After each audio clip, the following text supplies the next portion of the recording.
Hi friends. ఈరోజు పిల్లలకి bread ఇవ్వడం మంచిదేనా కాదా అనే విషయం గురించి తెలుసుకుందాం. పిల్లలకు ఏ ఆహారం పెట్టాలి అనే విషయం కొంతమందికి తెలియదు. పిల్లలు ఆరోగ్యంగా ఉండాలని పుట్టినప్పటి నుంచి ఎన్నో జాగ్రత్తలు తీసుకుంటారు. అందులో కొంతమంది పిల్లలకు బ్రెడ్ పెడుతుంటారు. ఇలా పిల్లలకు బ్రెడ్ ఇవ్వడం మంచిదేనా? ఇస్తే ఏ బ్రెడ్ ఇవ్వాలి? ఎంత మోతాదులో ఇవ్వాలి? అనేవి ఈరోజు తెలుసుకుందాం.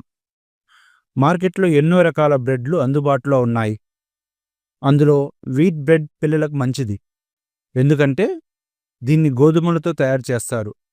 పిల్లలు ఆరోగ్యంగా ఉండి బలంగా పెరగడానికి ఈ బ్రెడ్ సహాయపడుతుంది. వీటిని బటర్ లేదా నెయ్యి వేసి కాల్చిన తర్వాతే పిల్లలకు ఇవ్వాలి. అందులో 6 నుంచి 12 నెలల మధ్య పిల్లలకు తక్కువ మోతాదులో మాత్రమే ఇవ్వాలి. ఒక బ్రెడ్ ముక్క మొత్తాన్ని ఇవ్వకూడదు. అలాగే పాలలో వేసి చిన్న చిన్న ముక్కలుగా చేసి ఇవ్వవచ్చు. వీటితో పాటు మల్టీగ్రెయిన్ బ్రెడ్ కూడా ఇవ్వవచ్చు. కానీ వాటిపైన ఉండే గింజలను తీసి పిల్లలకి ఇవ్వాలి. ఓకే ఫ్రెండ్స్, నెక్స్ట్ వీడియోలో ఇంకో మంచి టాపిక్తో కలుద్దాం. బాయ్.